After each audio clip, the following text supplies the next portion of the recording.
আসসালামু আলাইকুম প্রিয় শিক্ষার্থী বন্ধুরা, আশা করি সবাই ভালো আছো। সামষ্টিক অর্থনীতির একটি গুরুত্বপূর্ণ প্রশ্নে তোমাদের সামনে হাজির হয়েছি। জিএনপি ডিফ্লেটর বা জিএনপি অবমূল্যায়ক ধারণাটি ব্যাখ্যা করো। আরেকটি প্রশ্ন হচ্ছে জিডিপি ডিফ্লেটর বা জিডিপি অবমূল্যায়ক ধারণাটি ব্যাখ্যা করো। যদি জিএনপি ডিফ্লেটর পারি তাহলে আমরা জিডিপি ডিফ্লেটর পারবো।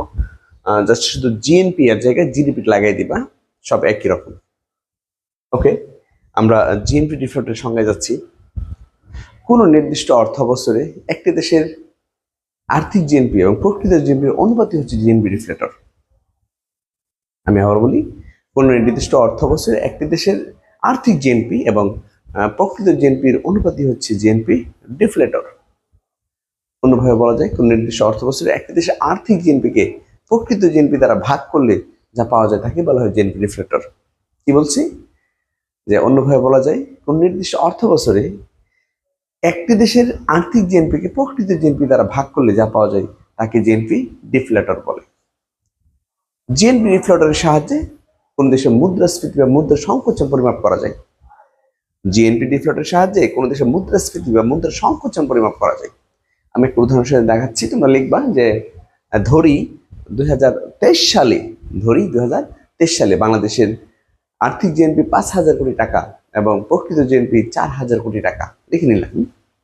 ধরি 2023 সালে বাংলাদেশের আর্থিক জিএনপি 5,000 কোটি টাকা বা ডলার বলি আমি। 2023 সালে বাংলাদেশের আর্থিক জিএনপি 5,000 কোটি ডলার এবং 2023 সালে প্রকৃত জিএনপি 4,000 কোটি ডলার।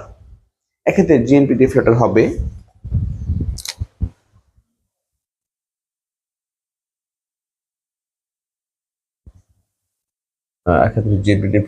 জিএনপি ডিফ্লেটর সমান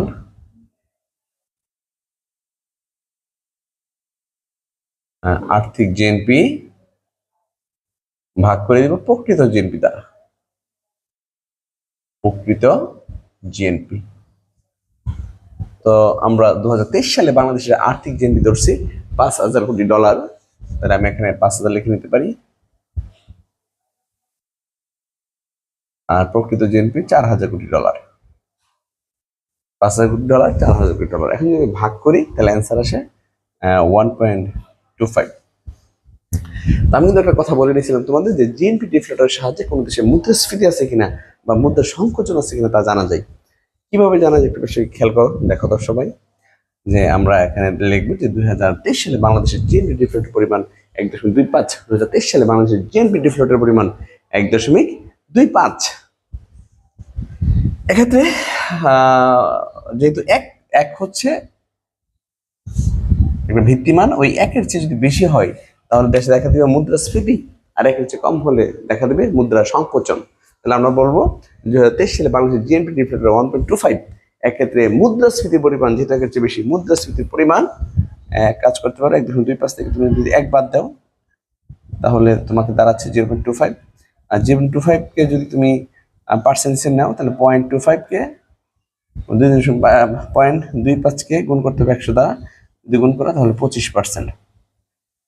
ঠিক আছে, আমরা লিখবো 2023 সালে বাংলাদেশের জিএনপি ডিফ্লেটের পরিমাণ 1.25 বা 1.25। যেহেতু একের চেয়ে বেশি সেহেতু বাংলাদেশের মুদ্রাস্ফীতি বিরাজমান। 2023 সালে বাংলাদেশের মুদ্রাস্ফীতি বিরাজমান। এক্ষেত্রে মুদ্রাস্ফীতির পরিমাণ 1.25 থেকে 1 বাদ দিবা, 0.25 বা 0.25 এর সাথে 100 গুণ করবা, 25%। এখানে ভিত্তি হচ্ছে 1 এর সাথে তুলনা করতে হবে। 1 থেকে বেশি হলে মুদ্রাস্ফীতি, 1 থেকে কম হলে মুদ্রা সংকোচন। তাহলে শুরুতে সংজ্ঞা দিবা, সংজ্ঞা দিয়ে সূত্র দিবা, সূত্র দেওয়ার পরে এই উদাহরণ দিয়ে দিবা। আশা করি সবাই খুব ভালো করে বুঝতে পেরেছ। আমার ক্লাস যদি ভালো লাগে তুমি তোমার বন্ধু বান্ধব সবাই কোনো অনলাইন ক্লাসের বিষয়ে শেয়ার করো। ভালো থাকো, সুস্থ থাকো। আসসালামু আলাইকুম।